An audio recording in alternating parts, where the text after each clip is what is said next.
So in the remaining two sections, we'll finish up the discussion of the Marquis article. In this section now, we'll talk about the final objection that Marquis raises to the flow view and how he responds to that objection.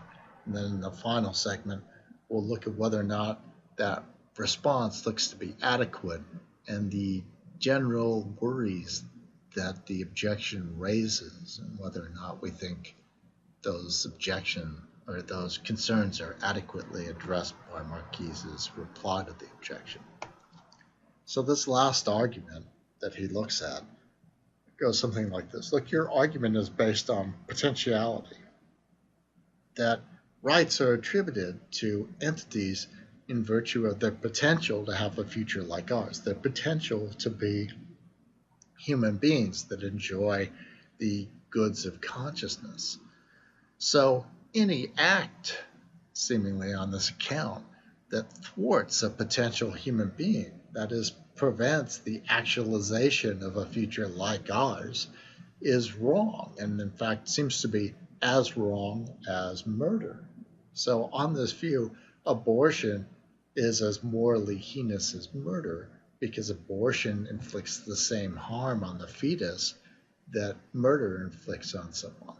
And likewise, this objection suggests other actions that we don't consider to be morally on par with murder, seem to be, on this view, morally on par with murder. And so any action in specific on this objection that prevents the actualization of a potential human being, that harms an agent that has flow, prevents them from realizing their future like us, is morally wrong, and morally wrong in a way that's identified as being a heinous moral wrong, the same sort of wrong that premeditated murder of an individual with flow would be. And we may think, well, if that's the consequence of this view for abortion, then good for this view, or that's something that we have to accept about abortion based on our reasoned consideration.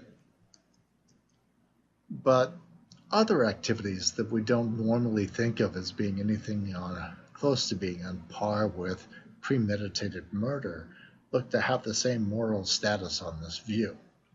So Marquis notes that, look, people might argue that if we're talking about potentiality and about actions that thwart the potential of an entity to have flow, then sperm all potentially can fertilize an egg and potentially then have a future like ours.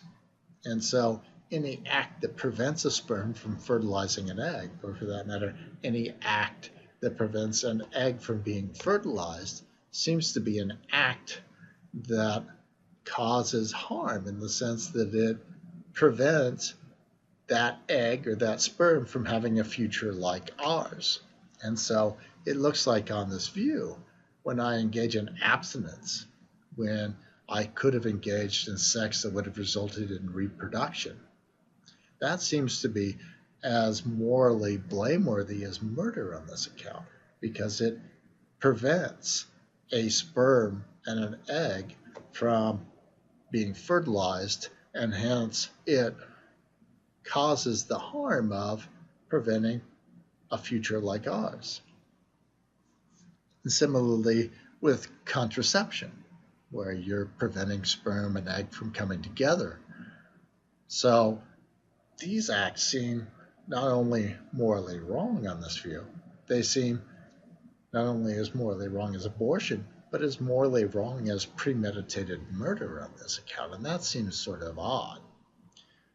And so Margolis responds to this position. And his response to this position is not to say that preventing flow or ending the life of an entity with flow isn't morally on par with murder.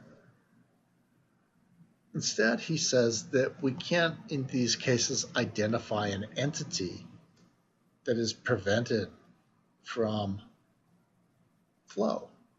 That is, we can't identify that individual that is harmed in such a way to prevent it from having a future like ours. And so he says, look, there are millions of sperm, and every egg that gets fertilized, there are all these potential candidates. And so there isn't one single individual that we could say is prevented from a future like ours because we engaged in abstinence. And there are two kinds of objections that we'll want to think about with regard to his response here. And I'll talk about the first one, and then the last section we'll look at the second one.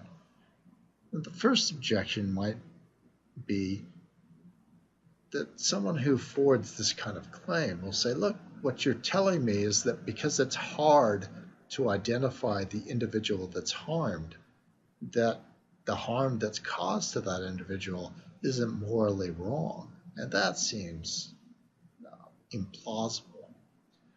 I mean, this seems to be the argument, right? So look, there are all these sperm, and had I had sex, there would have been one that fertilized an egg that resulted in an entity with a future like ours. And so there is some of which one. It's like a lottery. We can't tell. There's no identifiable individual. But the claim here seems to be that because I can't easily identify the individual that's harmed, that the harm against the individual doesn't count.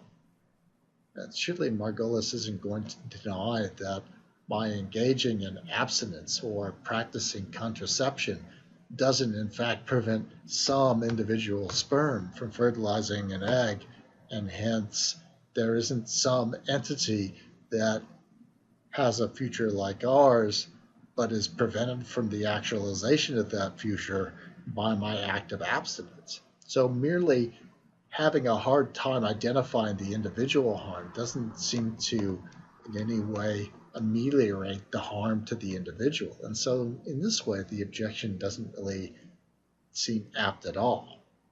But there's another consideration that we'll want to raise in thinking about Margolis's response to this initial objection in the last section of this lecture.